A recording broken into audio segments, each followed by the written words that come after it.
This is Luke Vargas for the Talk Radio News Service reporting from the Za'atari refugee camp in Jordan. This camp is only 10 kilometers from the Syrian border, and at night some residents say they can hear shelling. But instead of that making the camp's residents afraid, many say the proximity to their home is part of what makes Za'atari desirable. Across the camp, there are countless signs this place is losing its identity as a temporary settlement and becoming a city, if it hasn't already. On a busy street now dubbed the Champs-Élysées, stores abound with a variety of food stands and bakeries, spice and coffee shops, clothing stores, internet cafes, and currency exchanges. None of this street was zoned for such commerce, but camp residents possess purchasing power, and more shops are opening every day.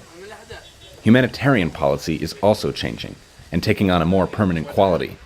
The World Food Programme recently implemented a voucher system, the first of its kind in a UN refugee camp, allowing those in Za'atari to redeem food assistance at grocery stores pre-approved by the WFP that are stocked with many of the same items available across Jordan.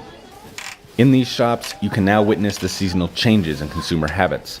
A female shopkeeper said that this week, walnuts have been a top seller, the nuts being a key ingredient in a popular dish involving eggplant stuffed with walnuts and peppers. لا الشغل ممتاز الحمد لله انه حتى صرف الكيبونات توفرتوا كثير شغلات يعني عن بالمخيم يعني هيك اهون حتى للعائلات وعم بيجوا مثلا من الصبح بنيجي بنفتح المول بيجي بيصرفوا هالكيبونات وبنمسح عليهم لحتى الساعة 6 المساء بنضل عن نفس هي يعني انه بننزل بضاعة على الصبح بنرد ننزل الظهر بعد الظهر اذا نقصنا شيء والحمد لله الامور ماشية تمام.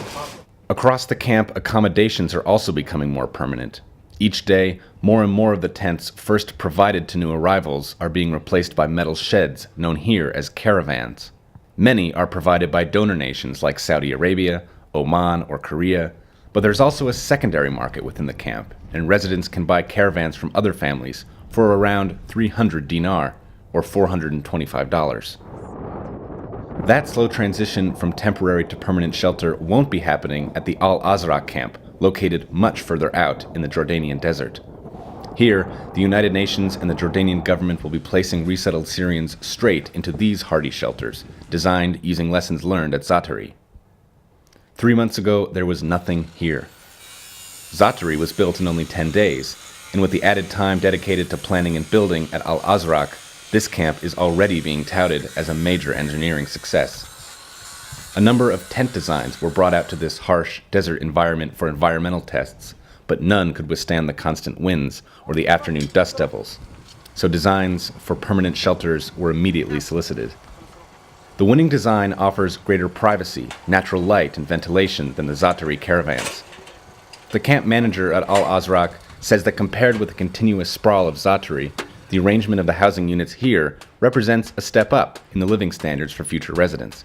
Each village will have its own community center, community police, its health post, schools or child-friendly spaces for each of the villages. So refugees will have close to their living area services provided to them. The idea is to create a sense of community among people when they will arrive. This camp could open at any time, especially if a sudden humanitarian emergency sends a flood of refugees into Jordan. But as work continues here, the Jordanian government continues to send new arrivals to Za'atari, where a gradual exodus of residents, both back to Syria and around Jordan, is creating more space for houses. But the majority of Syria's displaced population, nearly 80%, can be found in Jordan's cities, and that percentage keeps increasing. The ensuing competition between Syrians and Jordanians in cities around the country is intense and severely challenging the resolve of this host country to shelter hundreds of thousands of its neighbors. Here in Jordan, it's a phenomenon with strong precedent. It's the last thing that Jordanians would want to hear is the word permanence, because they have got a Palestinian population which believed that they would be returning within a week or two. And they're still here, and several generations later.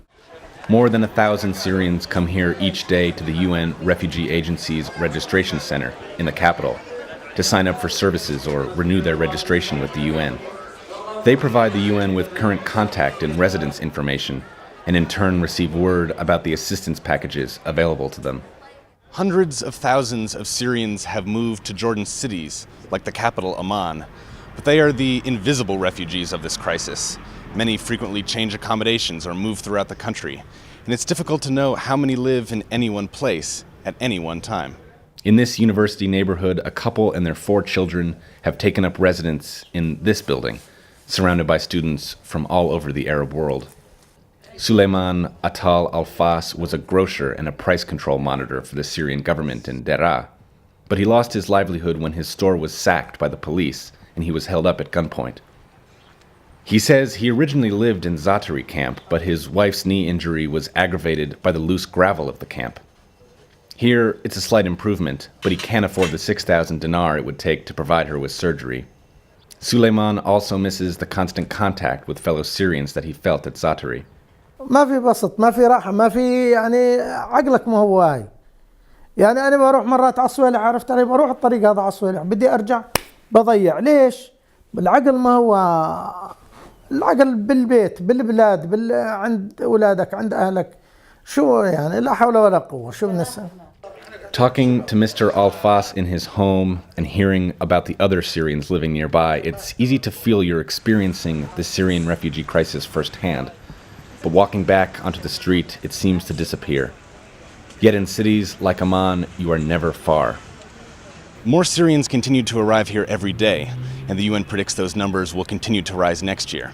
Some will find their way to Za'atari or Al-Azraq, if and when it opens. But the majority will come to Jordan's cities, where they will join an already fierce competition for jobs and affordable housing, all the while searching for a sense of normalcy as the war continues. From Amman, Jordan, this is Luke Vargas for Talk Radio News Service.